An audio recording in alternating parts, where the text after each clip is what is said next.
चार भिंतीकडे कुणाचाच कुणाला ताळाला मिळणार नाही, कोण घरात काय करते कोणाला माहिती नाही. पत्नी मोबाईल मध्ये व्यस्त, पती मोबाईल मध्ये व्यस्त, लेकरं तर अगोदरच व्यस्त. खरं सांगते तुम्हाला, प्रेम कधी कमी होतं. माझं बोलणं फक्त समजून घ्या, माझं बोलणं समजलं तुम्हाला की सगळं समजून जाईल. प्रेम कधी कमी होतं, शब्दाकडे लक्ष द्या. जेव्हा संवाद कमी होतो तेव्हा प्रेम कमी होतं. पहा, संवाद कमी झाला की समजावं प्रेम कमी झालं. आज कुटुंबाचा संवाद कमी झालेला आहे. कुटुंबात लोक कमी बोलतात एकमेकासोबत, बोलणं कमी झालंय, प्रेम कमी झालं. आणि हा संवाद कशामुळे कमी झाला? कथा चालू व्हायच्या सुरुवातीलाच मी एक गोष्ट तुम्हाला सांगितली. रोज सायंकाळच्या वेळेला घरातली सगळी माणसं एकत्र या. काही जरी नाही बोलता आलं तर हरिपाठ करा एकत्र येऊन. कशासाठी सांगितलं हे? तर या कारणानं कसे ना कुटुंब एकत्र येईल आणि घरातल्या प्रमुखाला सगळ्यांचे चेहरे तपासायची संधी मिळेल. पोरगा चुकला असेल तर त्याची मान खाली असेल, मुलीनं काही चूक केली असेल तर ती सुद्धा खाली मान घालून असेल. व तुमच्या मनात प्रश्न उभा राहील, हे आज खाली मान घालतायत, अडचण काय? यांच्याकडनं काय चूक झाली? मग त्या माध्यमातून चर्चा घडेल आणि कुटुंब आपलं ताब्यात राहील. ही तुमची जबाबदारी आहे. तुम्ही कुटुंबाचे प्रमुख आहात. संध्याकाळच्या वेळेला सगळं कुटुंब एकत्र आलं पाहिजे, जेणेकरून परिवारातलं प्रेम टिकून राहील. आज परिवारातलं प्रेम कमी झालंय का? संवाद कमी झालेला आहे. आणि संवाद का कमी झाला? तर माणसं मोबाईल मध्ये व्यस्त झाली. माणसं माणसाला कमी बोलतात, मोबाईल मध्ये जास्त बोलतात. या मोबाईलमुळे माणसं बधीर झालेली आहेत, बधीर. आमचे महाराज लोक उदाहरण सांगतात, तेच उदाहरण मी तुम्हाला पुन्हा एकदा सांगते. एक बहादर मोबाईल खेळत खेळत दुसऱ्याच्याच घरात घुसला. थोडं तरी कळावं त्याला हे घर आपलं नाही म्हणून, पण मोबाईल मध्ये एवढं बधीर झालं की दुसऱ्याच्या घरात घुसलं. जाऊन सोफ्यावर बसलं. बायको दुसऱ्याचीच आवाज देत आहे, पाणी आण. तिनं चप्पल घेऊन यायला पाहिजे होती पहा, पण ती पण बधीर पाणीच घेऊन आली. का बरं? तिला का कळालं नाही आपला पती नाही म्हणून? हा, तर ती सुद्धा किचन मध्ये मोबाईल खेळत होती.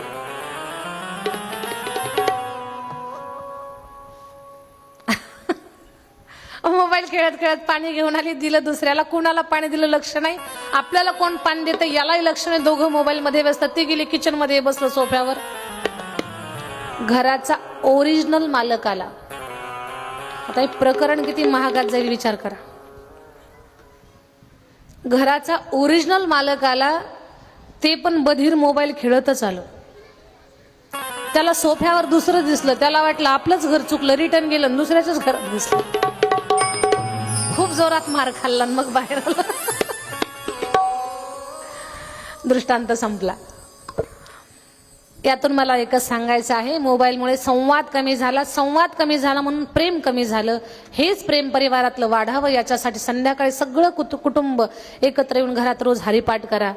आपलं लेकरू नशा करणार नाही, दारू पिणार नाही, वाईट मार्गाला जाणार नाही. लाजल ते जीवाला आपले आई वडील रोज हरिपाठ करता. आपण या गोष्टी कशाला करायच्या?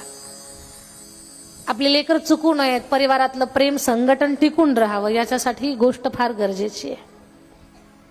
महादेवाला दह्यानं अभिषेक करा, परिवारातलं प्रेम टिकून राहतं. महादेवाला जर आपण मधानं अभिषेक केला तर घरामध्ये संपत्ती वाढते, ऐश्वर्य वाढतं. महादेवाला तुपानं अभिषेक केला तर घरातल्या लोकांचं आरोग्य चांगलं राहतं. आणि पिठी साखरेनं जर महादेवाला अभिषेक केला तर घरात जी लेकरं चिडचिडेपणा करतात, सारखी भांडणं करतात, वाद करतात, कडकड कडकड करतात, ऐकत नाहीत, हट्टील आहेत, तर अशा लेकरांचा हट्टीलपणा कमी होतो पिठी साखरेचा अभिषेक केल्यानंतर. तर मी सांगितलंय तुम्हाला, दूध अर्पण केलं की वंशवृद्धी होते, दह्यानं परिवारातलं प्रेम वाढतं, तुपानं आरोग्य चांगलं राहतं, मधानं ऐश्वर्य वाढतं आणि पिठी साखरेनं लेकरांचा हट्टीपणा कमी होतो. मग काही लोक करतात, चला उद्याच करूया, उद्याच केलं, उद्याच पूजा केली आणि परवा दिवशी वाट पाहिली, अजून गुण कसा येईना. गडबड अशी चालत नाही. देवही तुमचं सातत्य, तुमची चिकाटी या सगळ्या गोष्टी पाहत होतो. कुठलीही गोष्ट त्याचा इफेक्ट, त्याचा फायदा, त्याचा परिणाम आपल्यावरती व्हावा याच्यासाठी ती गोष्ट सातत्यानं बराच काळ करावी लागत असते. मग तुम्ही 3 महिने करा किंवा 1 वर्षभरात येणारे प्रदोष काल किंवा वर्षभरातले सोमवार, या गोष्टी सातत्यानं करा. एक ना एक दिवस माझ्या महादेवाला तुमचं ऐकावं लागेल. भगवान भोलेनाथ 100% तुमचं ऐकतील. पण तुम्ही आत्ताच केलं आणि लगेच मिळावं असलं नाही. आणि शाळेमध्ये सुद्धा जेव्हा आपण एखादी नोकरी करतो, नोकरीमध्ये सुद्धा आपली पदोन्नती कधी होते? आपल्या कामातलं सातत्य आणि आपल्या कामातला प्रामाणिकपणा पाहून. काल रुजू झाला आणि आज लगेच प्रमोशन झालं असं थोडंच असतं.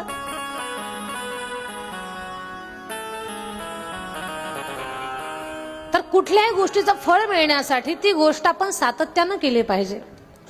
आणि सातत्य जर एखाद्या गोष्टीमध्ये असेल तर 100% तुम्हाला चांगला रिझल्ट मिळणार. नमः पार्वती पते हर हर महादेव. मला असं वाटतंय की मी खूप काही चांगलं तुमच्यापर्यंत पोहोचवण्याचं काम करते आहे. फक्त या गोष्टी तुम्ही समजून घ्या, आत्मसात करा, त्याचा अवलंब करा. मी नाही, माझा भगवान शंकर एवढा दयाळू आहे की तो तुमची पूजा व्यर्थ वाया जाऊ देणार नाही. पण अलीकडे लोकांना सवय लागली, एक पंढरपूरची वारी केली की दुसऱ्या वारीला देवाला भांडायलाच लागतो. एवढ्या वाऱ्या करतो, अडचणी आमच्याच वाट्याला का? अरे थोडासा दम घे, थोडा संयम ठेव. अलीकडे कलियुगात लोकांच्याकडे पेशन्स राहिलेले नाहीत. पेशन्स म्हणजे संयमाचा जो भाग असतो ना, लोकांना आता दम निघत नाही. उतावळे झालेले आहेत, रक्त गरम, लगेच राग येणार, क्रोध व्यक्त करणार, बड बड बड करून मोकळे होणार. तसं नको आहे. थोडं धैर्य धरा, थोडं धैर्य धरा. सगळ्या गोष्टी मिळतील, सगळ्या गोष्टी प्राप्त होतील तुम्हाला. भगवंताची केलेली कोणतीच उपासना व्यर्थ जात नाही. त्याचं काही ना काही फळ प्राप्त होत असतं. त्यातमध्ये सगळ्या देवामध्ये भोळा देव आशुतोष. आशुतोष म्हणजे कमी सेवेत त्वरित प्रसन्न होणारा आणि जास्तीचं फळ देणारा, असा आशुतोष भगवान भोलेनाथ. तर भगवान भोलेनाथ हे आपल्या सगळ्यांवरती कृपा करणारे आहेत, दया करणारे आहेत. ते कुणाचीही सेवा फुकट घेत नाहीत. तुम्ही करत चाला, तुम्हाला त्याचं चांगलं फळ मिळत जाईल. विश्वास ठेवा. काही गोष्टी अभ्यासातल्या असतात, काही कुणाचे अनुभव असतात, तर काही स्वतःच्या जीवनामध्ये आलेल्या अनुभवाच्या पण काही गोष्टी असतात. या सगळ्या गोष्टींचं मिश्रण करून तुमच्यासमोर मांडत असतो आम्ही. फक्त पुस्तकातच वाचलं आणि तुम्हाला सांगितलं नाही. काही गोष्टीचा आम्ही सुद्धा अनुभव घेतलेला असतो, मग तुम्हाला सांगत असतो. आणि मग त्या गोष्टी प्रभावी ठरत असतात. पहा, म्हणून भगवान भोलानाथ, भगवान दीनानाथ, भगवान उमानाथ या भोळ्या महादेवाची सेवा खूप सुंदर पद्धतीनं ब्रह्मदेव आणि भगवान विष्णू या दोघांनी केली. महादेव फार प्रसन्न झाले. आणि अशी पूजा जो कोणी या तिथीला, या पर्व काळावर माझी करेल, मी त्याच्यावरती भरभरून कृपा करेल. तेव्हापासनं शिवरात्री साजरी करण्याची प्रथा, पद्धत आपल्याकडे साजरी झालेली आहे. उमापती महादेव की जय. आता शिवरात्रीची कथा मी तुम्हाला सांगणार आहे. आणि ही शिवरात्रीची कथा आता व्यवस्थित ऐका. म्हणजे शिवरात्रीच्या दिवशी ही कथा तुम्ही आठवली तरी पण शिवरात्रीचं पुण्यफल तुम्हाला मिळून जाईल. म्हणून लक्षपूर्वक शिवरात्रीची कथा श्रवण करा. शिवरात्रीची कथा श्रवण करण्या अगोदर भगवान भोलेनाथाचं कौतुक करणारे एक भजन आपण ऐकू. आपला भाव पाहून माझा भोळा देव येत असतो. सुन भक्तों की पुकार, हो के नंदी पे सवार, काशी नगरी से आया है मेरा भोलानाथ. सुन भक्तों की पुकार, हो के नंदी पे सवार, काशी नगरी से आया है मेरा भोलानाथ. सुन भक्तों की पुकार,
पते हर हर महादेव।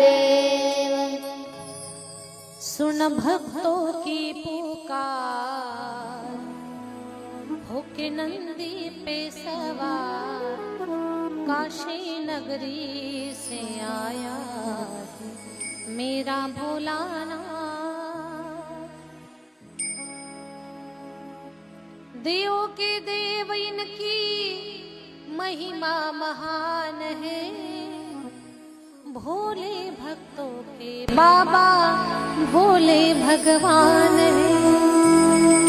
गले में सर्पों की है माल, होके नंदी पे सवार, काशी नगरी से आया है मेरा भोलानाथ। उमापति महादेव की जय। भगवान शंकराच्या शिवरात्रीची कथा मी तुम्हाला सांगणार आहे। 88,000 शौनकादी महामुनी सूतजींना प्रश्न विचारतायत। सूतजी, जी कथा ब्रह्मदेव नारदजीला सांगतायत, जी कथा शंकराने मुख्य नंदी महाराजांना सांगितली, तीच कथा आता आम्हाला तुम्ही सांगा। ब्रह्म विष्णू यांनी भगवान शंकराची सर्वप्रथम शिवलिंग स्वरूपामध्ये पूजा केली। भांग, धोत्रा, शमीपत्र, चंदन, बेलपत्र वाहिले, आनंदांना टाळी वाजवली, भजन केलं। मग तो दिवस शिवरात्र म्हणून साजरा करू लागले। त्या शिवरात्रीच्या दिवशी आणखी असं काय घडलं होतं की त्या दिवसाला एवढं महत्व प्राप्त झालं। अनेक पर्वकाळ एखाद्या तिथीला प्राप्त व्हावेत, विशेष महत्व असतं त्या तिथीला। मग नेमकं काय काय घडलं त्या दिवशी? सत्ययुगामध्ये घडलेली एक गोष्ट आहे। शिवरात्रावहोरात्रम निराहारो जितेन्द्रिया, अर्चयिदा यथा न्यायम् यथा बलमवञ्चक, तत्फलं मम पूजाया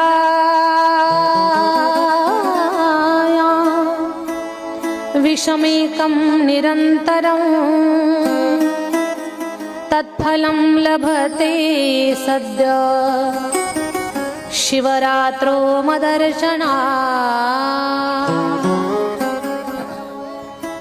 शिवरात्रावहोरात्रं निराहारो जितेन्द्रिय, अर्चयेदा यथा न्यायं यथा बलमवञ्चक, तत्फलं मम पूजायां विषमेकं निरन्तरं, तत्फलं लभते सद्य शिवरात्रो मदर्शनात्। खरं तर शिवरात्रीचं व्रत हे 8 प्रहर करावं, पूजा सुद्धा 8 प्रहर करावी। व्रत माणसं करतात 8 प्रहर। 8 प्रहराचा एक दिवस होतो पहा। प्रहराचं गणित सांगते तुम्हाला। किती तासाचा एक प्रहर असतो? 3 तासाचा एक प्रहर असतो। 8 प्रहराचा एक दिवस म्हणजे 3 तासाचा एक प्रहर, 8 प्रहराचा एक दिवस, 3 तासाचा एक प्रहर, 3 8 त्रिके 24 तासाचा एक दिवस। हे गणित आहे प्रहराचं। महा दिवसाचे 4 प्रहर, रात्रीचे 4 प्रहर मिळून एक दिवस होतो। दिवसाचा पहिला प्रहर कधी चालू होतो? काही लोक काय म्हणतात, रात्री 12 नंतर दिवस बदलतो। सूर्याचं पहिलं किरण पृथ्वीवरती ज्या वेळेला पडल त्या दिवशी दिवसाचा पहिला प्रहर चालू झाला। त्या वेळेला सूर्याचं पहिलं किरण पृथ्वीवर जर सकाळी 6 वाजता पडलं तर समजावं पहिल्या प्रहराला, दिवसाच्या पहिल्या प्रहराला सुरुवात झाली। सकाळी 6 वाजता पहिलं किरण पडलं, पहिला प्रहर चालू झाला। मग तिथून पुढे 3 तास, 6च्या नंतर 3 तास, 7, 8 आणि 9 वाजेपर्यंत दिवसाचा पहिला प्रहर। 9च्या पुढे 3 तास, 9 + 3 12, दिवसाचा दुसरा प्रहर 12 वाजेपर्यंत। 12 + 3 म्हणजे 1 2 3, 12च्या नंतर पुन्हा 1 आकडा धरला जातो। मग 3 वाजेपर्यंत तिसरा प्रहर आणि दुपारचे 3 ते सायंकाळचे 6 दिवसाचा चौथा प्रहर। सकाळचे 6 ते सकाळचे 9 दिवसाचा पहिला प्रहर, सकाळचे 9 ते दुपारचे 12 दिवसाचा दुसरा प्रहर, दुपारचे 12 ते दुपारचे 3 दिवसाचा तिसरा प्रहर, दुपारचे 3 ते सायंकाळचे 6 दिवसाचा चौथा प्रहर. असंच रात्रीचं पण आहे. सायंकाळचे 6 ते रात्रीचे 9 रात्रीचा पहिला प्रहर, रात्रीचे 9 ते रात्रीचे 12 रात्रीचा दुसरा प्रहर, रात्रीचे 12 ते पहाटेचे 3 रात्रीचा तिसरा प्रहर, पहाटेचे 3 ते सकाळचे 6 रात्रीचा चौथा प्रहर. 8 प्रहर उपवास धारण करावा आणि 8 प्रहर भगवान शंकराची पूजा करावी शिवरात्रीच्या दिवशी. 8 प्रहर तुम्हाला पूजा नाही झाली, किमान रात्रीचे 4 प्रहर शंकराची पूजा करा शिवरात्रीला.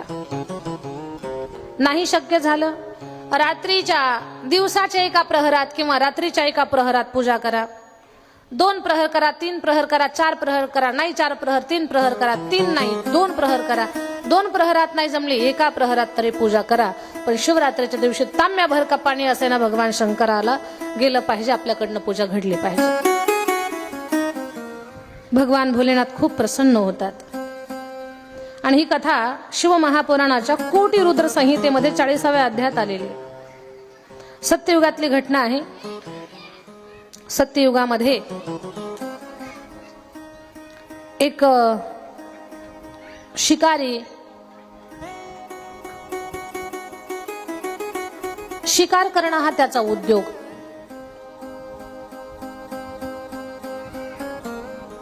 शिकार करायला जातो 2-3 दिवसापासून, पण शिकार मिळत नाही.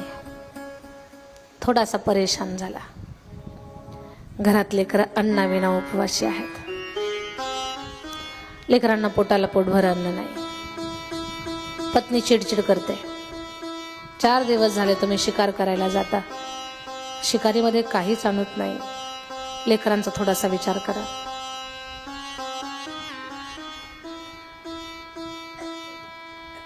तिनं सांगितलं, आज काहीतरी शिकार घेऊन या, नसता तोंड घेऊन येऊ नका वापस. क्रूर शिकारी पत्नीच्या शब्दापुढे शांत झाला. तिनं पाण्याची सळई भरून दिली. शिळ्या भाकरीचे काही तुकडे होते ते बांधले एका कपड्यामध्ये, त्याच्या कमरेला दिले. जा. बाण भाता भाला सगळं सोबत घेतलं. शिकारी शिकार करण्यासाठी निघाला. त्याला माहिती नव्हता शिवरात्रीचा दिवस आहे. पत्नीचे बोलणे एवढे कानामध्ये फिरत होते त्याला की जवळची शिदोरी सुद्धा त्याला गोड लागत नव्हती. अन्नावर त्याचं मन राहिलं नव्हतं. शिकार त्याला मिळाले पाहिजे एवढाच त्याचा ध्यास होता. रखरखत ऊन त्यानं अंगावर घेतलं, कारण शिवरात्रीच्या काळामध्ये ऊन असतं. फेब्रुवारी मध्ये ऊन राहत. पूर्ण ऊन डोक्यावरती घेतलं. पायाला चटके बसतायत, काटे टोचतायत. पूर्ण अरण्याचा कोपरा ना कोपरा पायाखाली घातला, पण त्याला शिकार मिळाली नाही. व्याकुळ झाला. असं तर रिकामं जायचंच नाही. पत्नीनं सांगितलंय रिकामं तोंड घेऊन येऊ नका. त्यानं विचार केला, संध्याकाळच्या वेळेला एखादं श्वापद सरोवरावर पाणी पिण्यासाठी येईल. मी त्याची शिकार करेन, घेऊन जाईल. मी माझ्या लेकरा बाळांना अन्न शिजवून खाऊ घालेन. शिकार शोधण्यासाठी एवढा तो व्याकुळ झालेला होता. एवढं त्याच्या मनामध्ये बुद्धीमध्ये एवढी विचारांची घालमेल होती की सरोवराच्या काठावर कोणत्या झाडावर बसावं याचं सुद्धा त्याला भान नव्हतं राहिलेलं.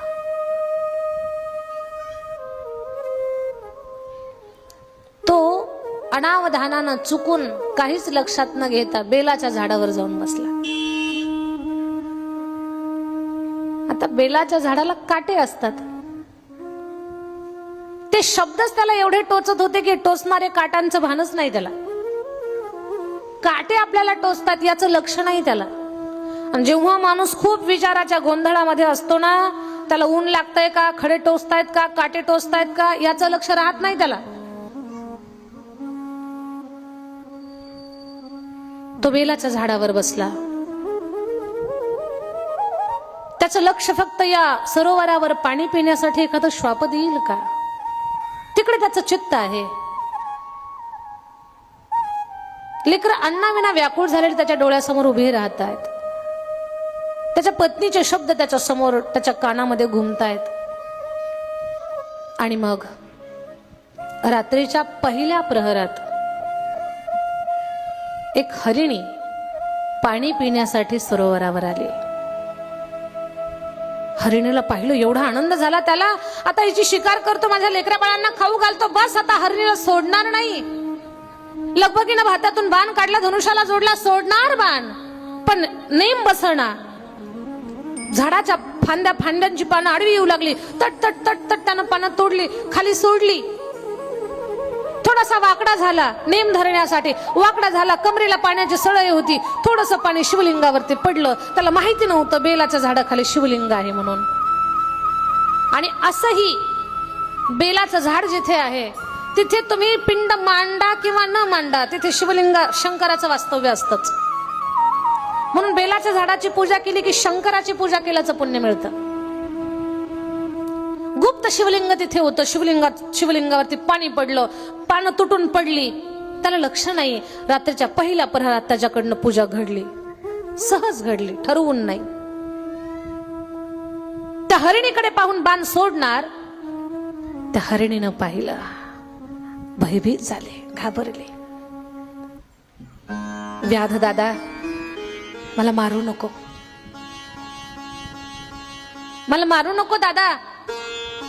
माझी पाडसं माझी वाट पाहतात. 2 पाडसं आहेत मला. दिवसभर वनामध्ये मी चारा खाल्लाय. आता माझ्या पिलांना मला दूध पाजायचं दादा. त्यांना दूध न पाजता जर मी इकडे मेली तर माझी लेकरं माझ्या शोधात सैर बहिर फिरतील. व्याध दादा, हात जोडते रे दादा तुला, नको मारू दादा मला. माझ्या पिलांना दूध पाजते, स्वतःहून तुझ्याकडे येते. तू मला शिकार कर, मार, काय करायचे ते कर, पण आता मला सोड. शिकारी म्हणतो, ए हरिणी, तू माझी शिकार आहे, मला म्हणते मला सोड. घरी गेल्यावर कोणी काही वापस येत असतं का? तू मला फसवते, तू मला भुलवते. दादा ऐक, हे सत्ययुग आहे. या सत्ययुगात माणसं तर माणसाला फसवू शकत नाहीत, पण पशु पक्षी देखील फसवू शकत नाहीत. मी जर तुला फसवलं, तुला खोटं बोलले, ऐक दादा, वेद जाळल्याचं पाप मला लागेल जर मी तुला फसवलं तर. शिकारी आश्चर्यचकित झाला. बाप रे, ही हरिणी वेदांची भाषा बोलते. आणि तुम्ही म्हणाल, हरिणीचं बोलणं त्या व्याधाला कसं कळत होतं? सत्ययुग होतं ते. सत्ययुगामध्ये पशु पक्षी सुद्धा माणसांची बोली भाषा बोलत होते. जेव्हापासून माणसं खोटं बोलायला लागली, ते म्हटले आपलं बोलणं बंद, ओके चला काम चालू. तेव्हापासून पशु पक्ष्यांनी बोलायचं बंद केलं, माणसं खोटं बोलायला लागल्यापासून. पण सत्ययुगामध्ये माणसं पशु पक्षी देखील मनुष्य बोली बोलत होते. आता एकच पक्षी मनुष्य बोली बोलतोय, पण जे बोलू तेच बोलतय. आपण जे बोलू तेवढंच बोलतय ते. कोणता पक्षी आहे तो? झोपल्या काका. कोणता पक्षी आहे? पोपट. पोपट माणसाची बोली भाषा बोलतो. शिकारीला दयाच आली. बरं, शिकारी म्हटलं, ये ताई, तुला मारत नाही, जा तुझ्या पाडसांना दूध पाजून ये, वाट पाहतो बरं मी तुझी. दादा निश्चिंत राहा, मी वेद जाळल्याचं पाप घेईन माझ्या माथे जर तुला फसवलं तर. फक्त माझ्या पाडसांना मला दूध पाजू दे. कारण दादा, जेव्हा एक हरिणी, आई हरिणी जेव्हा तिच्या झोपडीवर तिच्या लेकरांकडे जात नाही ना, त्या लेकरांची अवस्था वेगळी झालेली असते.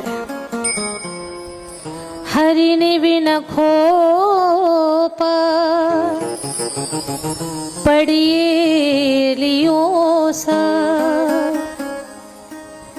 दस दिशा पाडसे भ्रमताती.